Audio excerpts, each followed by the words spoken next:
Hi. So in the previous video, I sampled a Japanese Nagoya harp. It's an instrument that's played by plucking, and it actually comes with a little pick, and you're supposed to pluck it with a pick. But I wanted to do something different. I actually wanted to bow it with a violin bow, and that's what this video is. I'm going to try that out and just see how it sounds. Okay, so I've tried it with a violin bow, and it sounds pretty wild. Here's what it sounds like if I try to hit all of the top strings. So that's like the middle G and the 3 high G strings.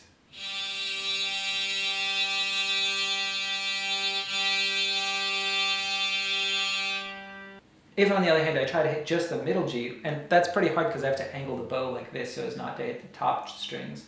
Here's what that sounds like.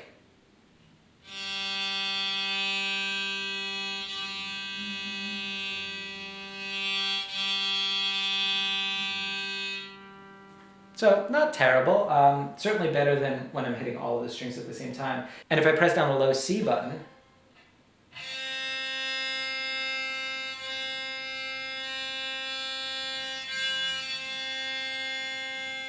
so it almost sounds like a kind of like a cheap violin. I think that's the sound that I'm going to record because I could see myself actually making nice music with that sound. So let's get started. Okay, so I've got my Nagoya harp samples. These are samples of me bowing it with a violin bow, and this is what they sound like.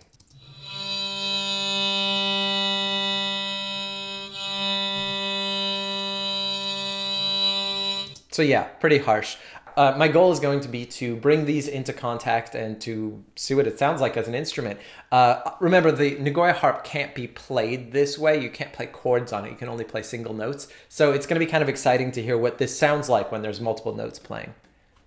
Okay, so I'm going to go into the render dialog, and as you can see, I've got the region render matrix open, and I'm exporting out all tracks. I'm exporting out 3 microphones, which is a piezo microphone, an octava microphone, which is actually pretty decent, and then the Zoom H4 microphone, which is kind of like a tree stereo microphone thing. So I'm going to export it out, and let's make sure that it's actually going to the directory we want. Okay, and we're going to render it out. Look at that, all 54 files.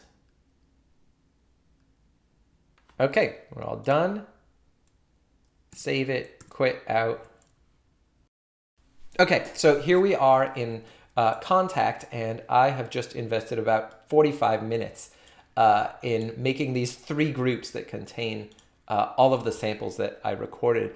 The big problem here is that I wanted to set loop points. So what I did is I basically imported all the piezo samples, set loop points like this, and then duplicated the group. Of course, then I had a new group that just had all of the piezo samples. So what I had to do is I had to go into each of these, right-click it, do exchange, and then choose the right sample from this list of samples. It was pretty annoying. So if anybody out there knows of a quicker way to do this, to like batch exchange samples in Kontakt, let me know, because like this is pretty miserable. You know, this is a sample that doesn't have any velocity layers. It doesn't have any round robins. This is a pretty basic sample. Like, imagine that I was like dealing with one of my commercial products where I actually have like a lot of round robins and stuff. Yeah, it's a nightmare. So if anybody knows of a clever way of doing this, the only thing that I could really think of would be to import them with the group name in the file name and then use the automapper to put it in the right group, which is great and all, except that then you don't have this tuning information, which I'm planning to do within Kontakt for this sample. So. Okay, so we've got 3 groups, and this is what it sounds like.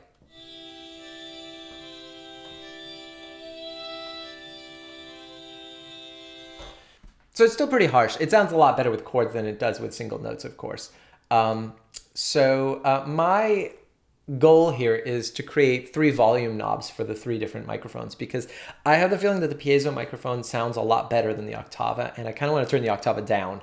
And then I kind of want to just be able to give people the choice of which microphone they like better. The Zoom H4n is pretty quiet. Maybe they want to turn that up. So yeah, let's jump over to the script editor.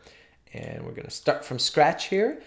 And the first thing we do is make an on-init block, as we do with every script. And we're going to make a performance view. We're going to hit apply already, and it's going to make the performance view. So the first thing I'm going to do is I'm going to make a little label that explains that we're dealing with a microphone section in the UI. So declare UI label.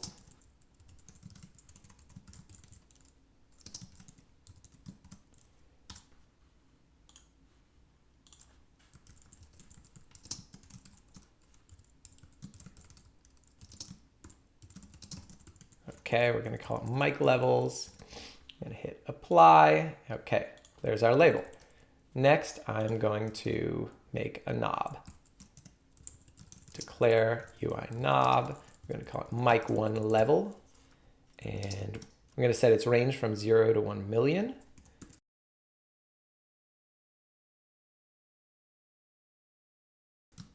And 1 for a step value, and that is not the correct spelling of knob. Hit apply. Okay, there's our mic1 level. Okay, and the next is I'm going to actually set a default value.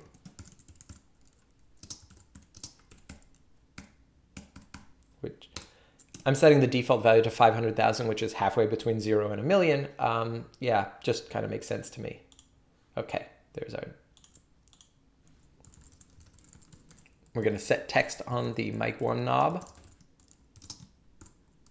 And the first one is the piezo microphone, so that's what we're going to set.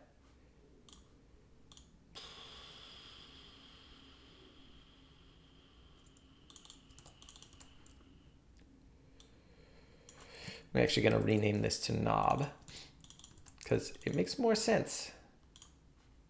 Okay, there we go. And now we're going to make another block.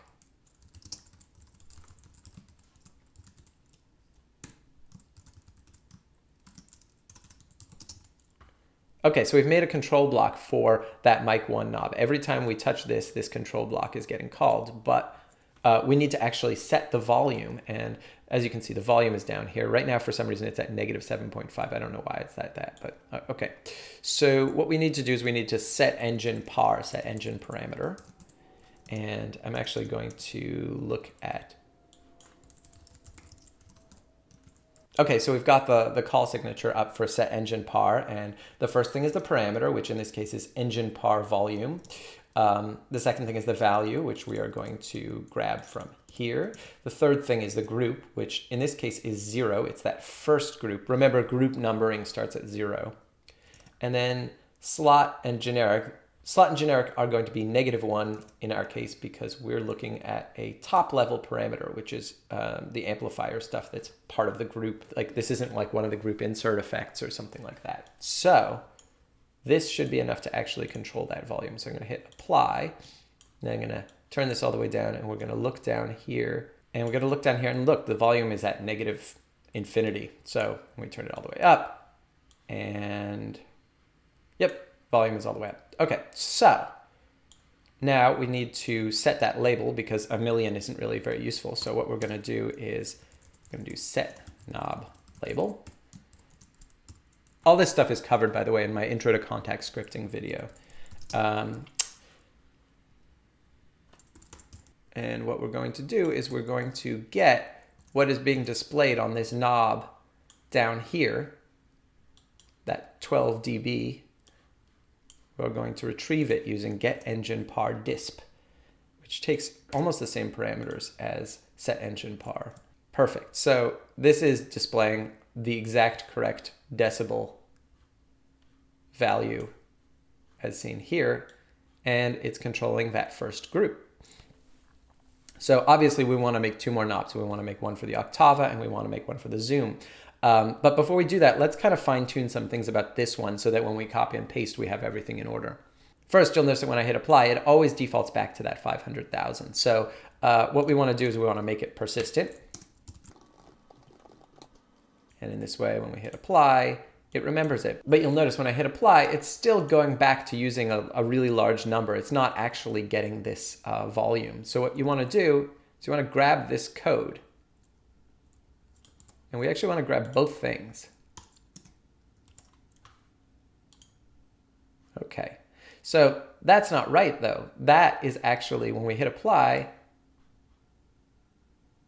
it's setting that to 500,000, which is equal to -6 decibels. So even though we've made it persistent, it's not actually loading the value during the onInit block. And that's because for some reason, and I don't know why this decision was made, for some reason persistent variables load after the onInit block. So what you need to do is you actually need to read the variable explicitly. And to do that, there's a function called read persistent variable. So what you do is read persistent var mic1 knob. We're going to walk through the code here. I'm setting the knob to 500,000, which is -6 decibels, like when translated into the knob units. Then I'm saying, but bear in mind, mic1 knob is persistent. I want it to be persistent.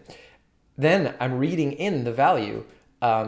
If you have a value for mic1 knob, set it to overwrite this 500,000. Then after that, I'm setting the actual value of the knob down below based on this knob that I've now initialized. So basically I just have to do all of this work just to kind of get it to ape this knob that's down here. But when I hit apply, it has memory and I have a default value, which is, those were kind of my two requirements. So now that I've done that, I can take this and I can basically just copy and paste it. I'm going to call this one mic2 knob.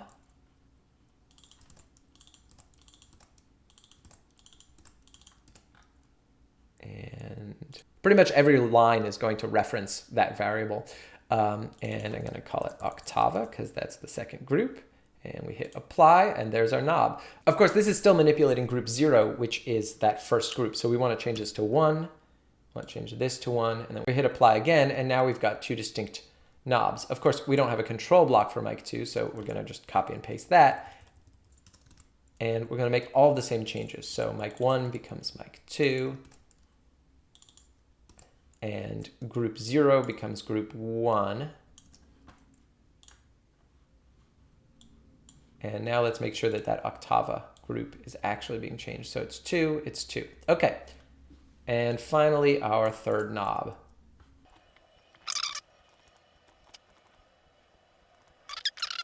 Okay, now we've got our 3 knobs, so we can back out of here. We're going to start with just the piezo.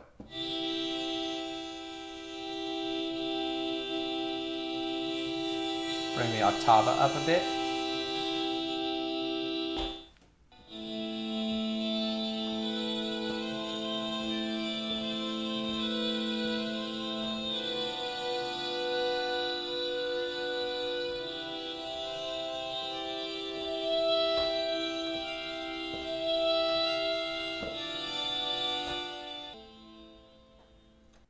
So yeah, that's how you do microphone selectors. I hope this has been helpful. I'm going to put this instrument up on my site and I'll put a link in the description to this YouTube video. So yeah, it's actually kind of a cool sounding instrument. It is abrasive. There's no getting around that. This is not a violin. This is like a $40 box. But it's kind of cool and it layers really well with traditional strings. So if you have like a string ensemble that's like a little bit too sterile, a little bit too antiseptic, you can layer something like this on top of it and it gives a little bit of texture. Nobody will know that one of those strings that's playing along with all the violins is actually a Nagoya harp that was bowed. But yeah, I think it's worth the download. If you've been enjoying these videos, it'd be great if you'd hit the little subscribe button. Yeah, take care.